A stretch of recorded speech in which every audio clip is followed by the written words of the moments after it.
Il y a tellement à faire sur cette terre.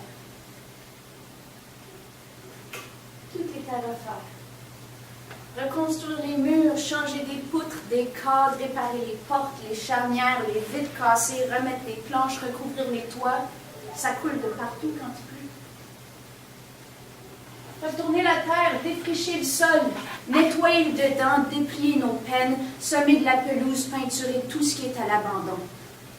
Tout est à refaire. Il faut qu'on fasse ça, nous deux. Se donner une deuxième peau. C'est comme ça que mon père parlait du temps où on est arrivé dans le rang, avec devant la maison un chemin de terre, pas d'asphalte, et derrière des bâtiments en planches peintes avec du sang de bœuf, qu'avait dit le commandant. Hier, c'était ma fête, le 23 août, 11 ans.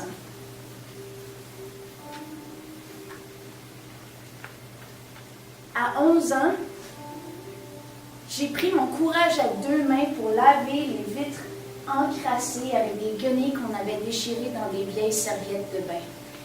Mon père m'avait demandé « Qu'est-ce que tu veux faire aujourd'hui? » Laver les vitres? D'accord, et ce soir, on placera les meubles ensemble. En lavant, je me disais « Je me soigne par en dedans. Je lave ma peine, je la nettoie. » Il y avait tellement de choses à faire sur la ferme. Je revois la maison remplie de saleté, de poussière, avec une cave remplie de cailloux pour finir l'affaire. Je pensais avec des mots à casser des vides, ça parlait fort dans ma tête. J'avais logé ma mère dans mon cœur. Je lave. Je rince les guenilles, je lave la fenêtre au-dessus du lavabo de cuisine. Sale. Sale! Je veux voir mon père travailler dans la cour, la fenêtre du dehors est trop sale. Je sors, je monte sur un escabeau, je donne 2 coups d'eau savonneuse, je me colle le nez sur la fenêtre. J'aperçois les lunettes de soleil de mon père sur le meuble antique de bois verni. Il les porte souvent pour cacher ses gros yeux rouges.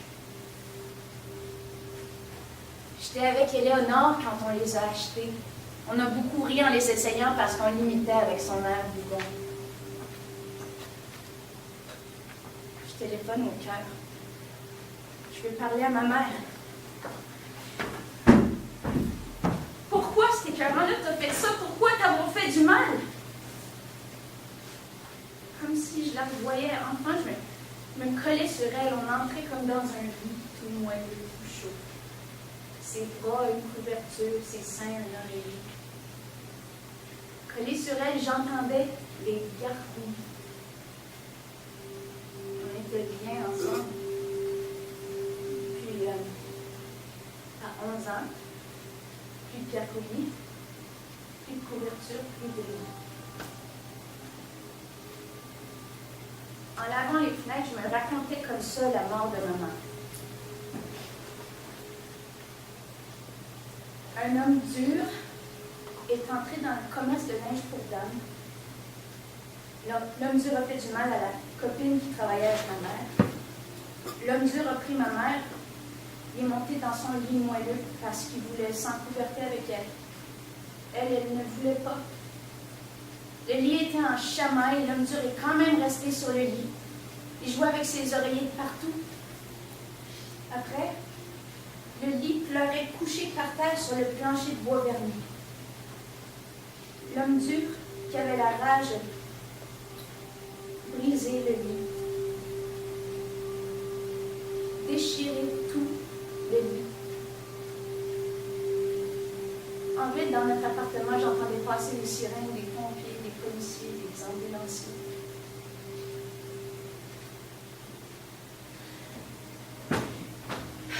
Quand on est arrivé ici, en campagne, j'ai eu peur du silence. Je pensais devenir sourde. Mon père me disait, ici, dans la tranquillité, on va se faire une deuxième paix. En août dernier, mon père était là-bas, couché sur la pelouse verte. Il pleurait, perdu. Notre maison était en flammes. Il venait de mettre le feu à notre maison, à sa deuxième peau. J'ai déjà pensé qu'on vit notre vie comme un poisson. Tu viens au monde, tu meurs d'une assiette, personne n'en parle. Sinon pour dire que c'est un bon poisson. Je pense qu'on apparaît sur la Terre pour une ou deux choses. Le reste, c'est du remplissage. Je suis venu au monde pour voir fondre la neige. À chaque mois d'avril, je me rends au camping du domaine des Chutes où j'ai un beau point de vue sur la rivière aux Pierres. Je m'assieds sur une table à pique-nique, je place mes pieds sur le banc, comme ça je suis au-dessus de la neige. Je sors ma guitare de son caisson, mes gants que j'ai percés par exprès. La brise est encore fraîche. Je jamais venu avec personne ici. Je joue des airs connus pendant un bout. Après ça, je chante n'importe quoi. N'importe quoi qui parle de joie. C'est le seul moment où rien est mort, où rien est triste. La lumière. À la lumière du printemps, je redeviens presque enfant. Je suis venu sur la terre pour voir fondre la neige dans la joie. Le coup de foudre, c'est pas un mystère. L'au-delà de la mort, c'est pas un mystère. La joie. Le plus beau des mystères. La joie.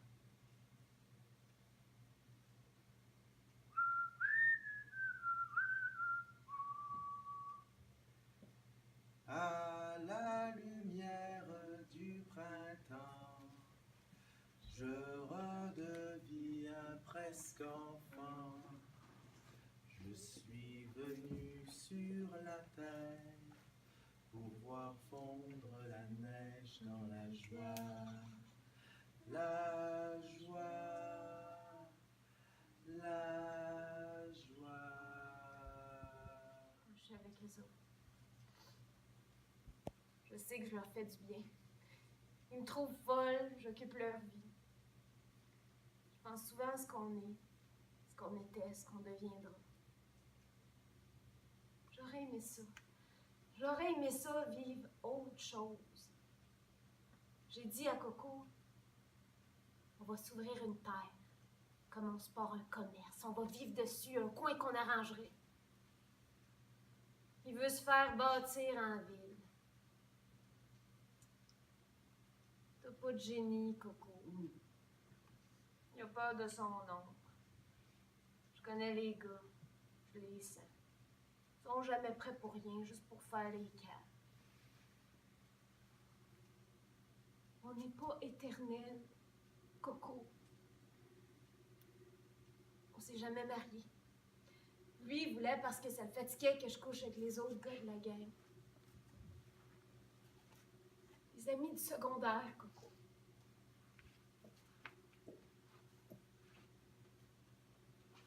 Chaque fois qu'on partait en peur, nous cinq, je lançais un cri par en dedans, là, comme quand t'appelles l'orignal. Je faisais sortir ma haine. Après ça, je criais « Gulka, attaque! » Avec ses pattes de lait, je l'entendais.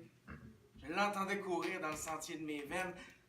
De sa gueule de carcajou jaillissait un rugissement terrifiant. Gulka, il sortait par mes yeux, il prenait ma place. Je devenais plus fort, plus grand. Une sorte de dieu méchant, je devenais Gulka. Durant la guerre du désert, on avait à la TV des soldats parler. Ils étaient presque de mon âge. Or, deux à soir. Invincible. Moi, assis à rien faire, buvant ma bière frette. Je voyais Shirley assis à terre sur le tapis fleuri. Je pensais à Gulka en regardant la boue de ma bière. Sauf le grand-père, là, les autres en savent rien.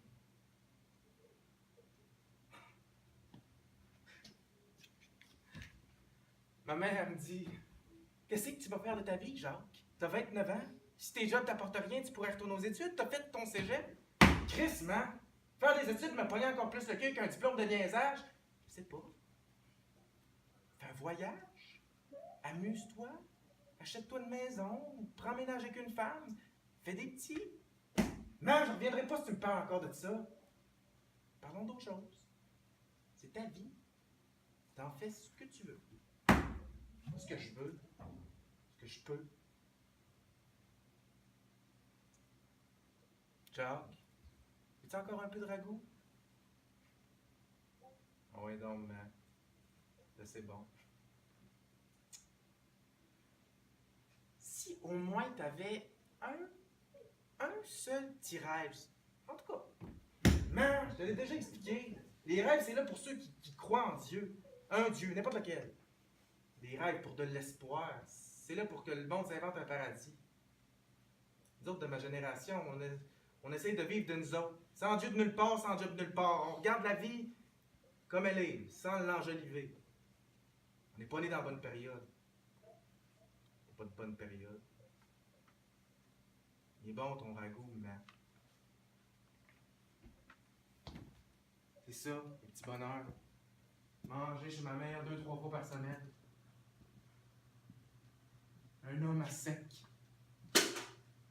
Une forêt vide. Un animal affamé. Je cherche un rêve. Un rêve que je pourrais m'inventer une fois pour toutes, mais je vois jamais rien. La forêt est brûlée, morte. Et le gars est grand et gros.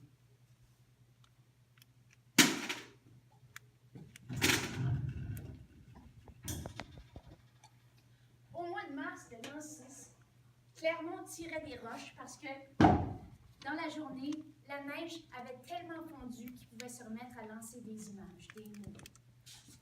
Mon père avait détaché de sa montagne de roches les derniers cailloux.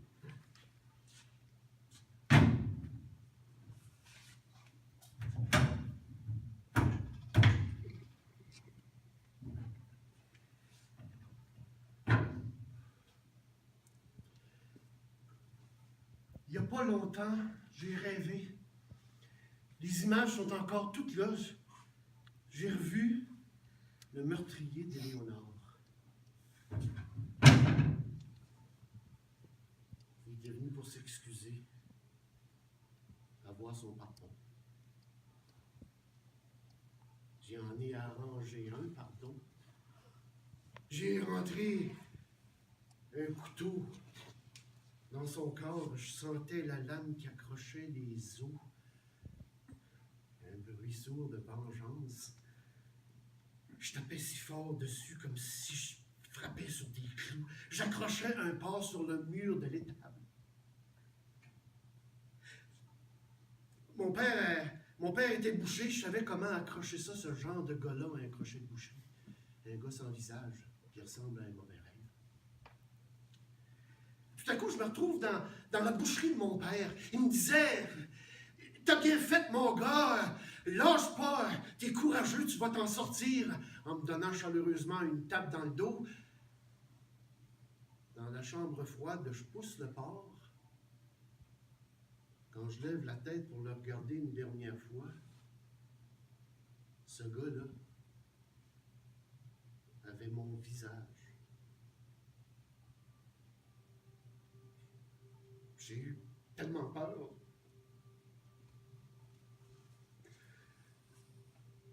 Nos bouches, le matin, sentent l'odeur de nos rêves.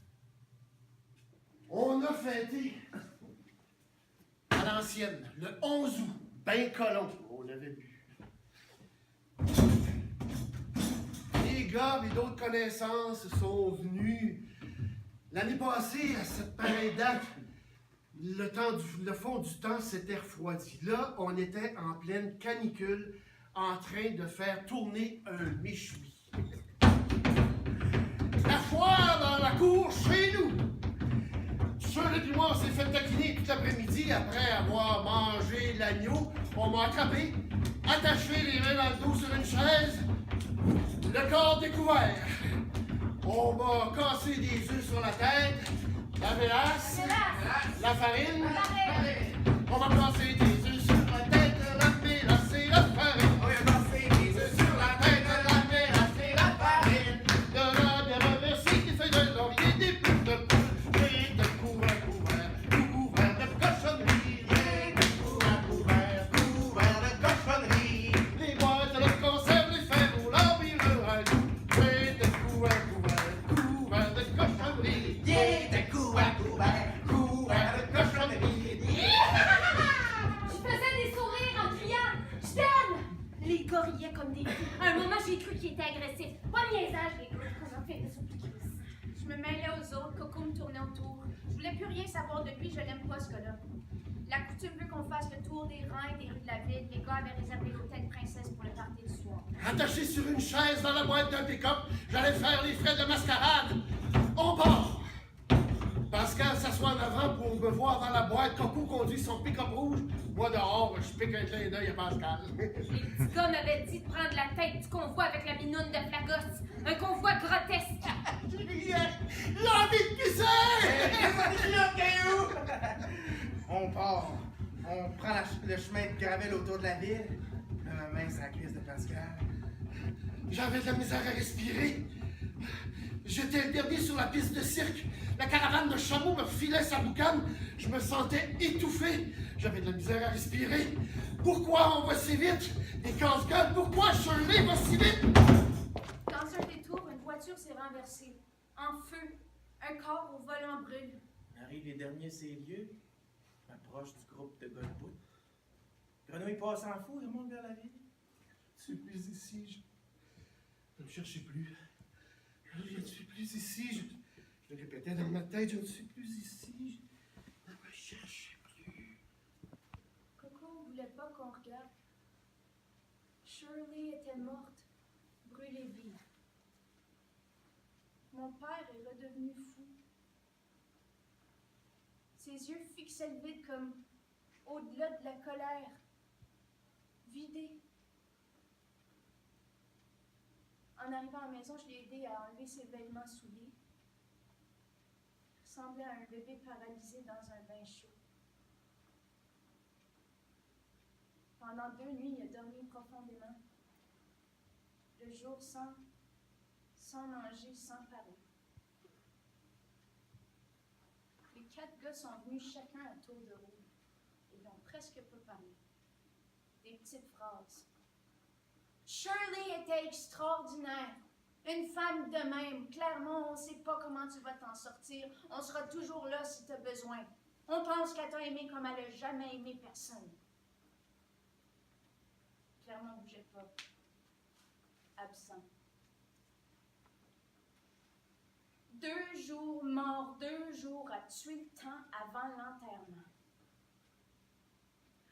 Le 3e jour, je lui dis, toute floue, je pleure parce que la maison brûle. Clermont se plante la figure dans la terre autour de l'arbre, un arbre que les 2 amoureux avaient planté là en juin.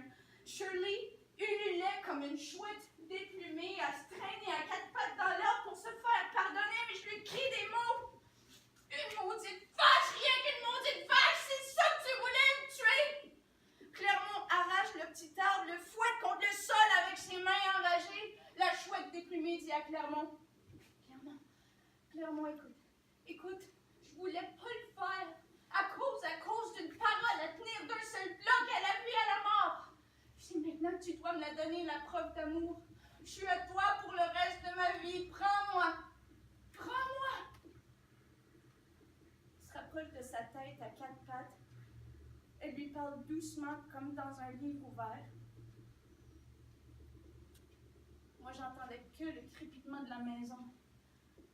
La maison rouge et noire. Pars pas de moi. Je te ferai revivre la terre. Fera des choses que personne ne fait. Je vais me coucher sur le sol. Je vais parler à la terre pour que les arbres poussent en minuit. Demain, on les coupera.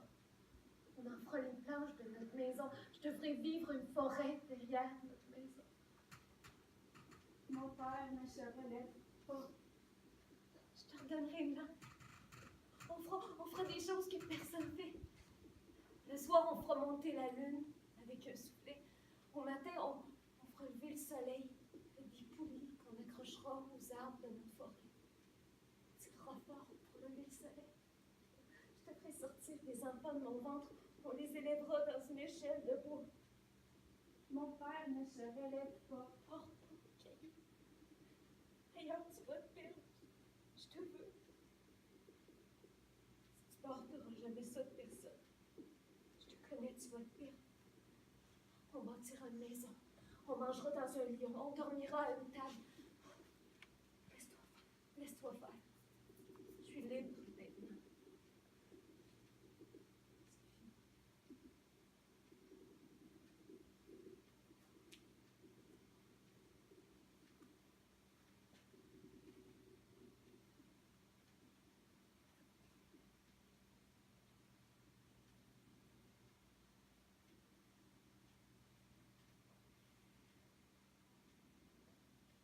Mon père se relèvera pas.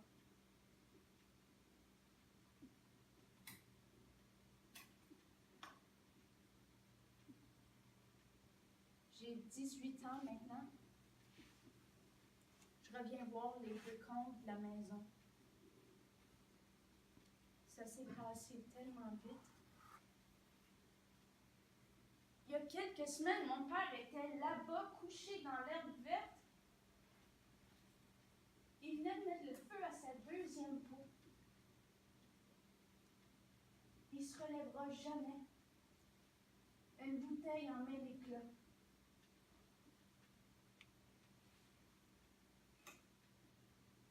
Il faisait tellement chaud, les pompiers habillés en jaune, le camion rouge-feu.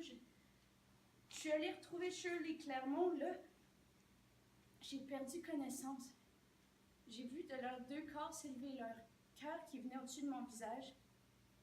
Tout d'un coup, le cœur de mon père se met à tourner sur lui-même comme perdu, étourdi.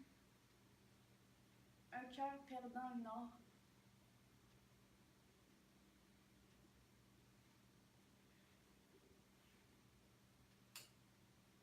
Shirley pleurait. Mon père demeurait perdu en lui. Il s'est jamais relevé. Absent du monde. Perdu en lui.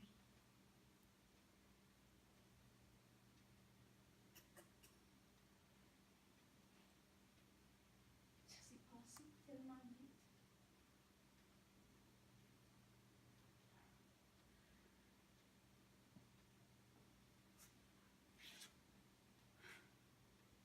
J'ai 18 ans maintenant. Je pars ailleurs.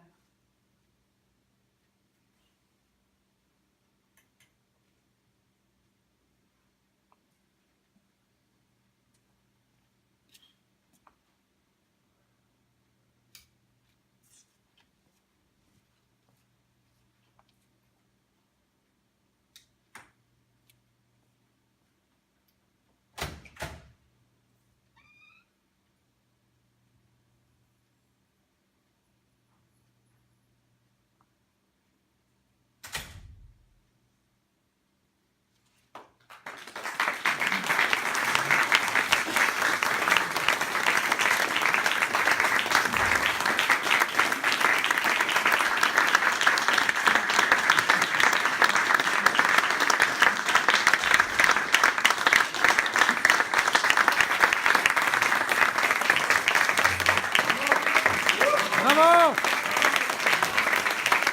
Yes!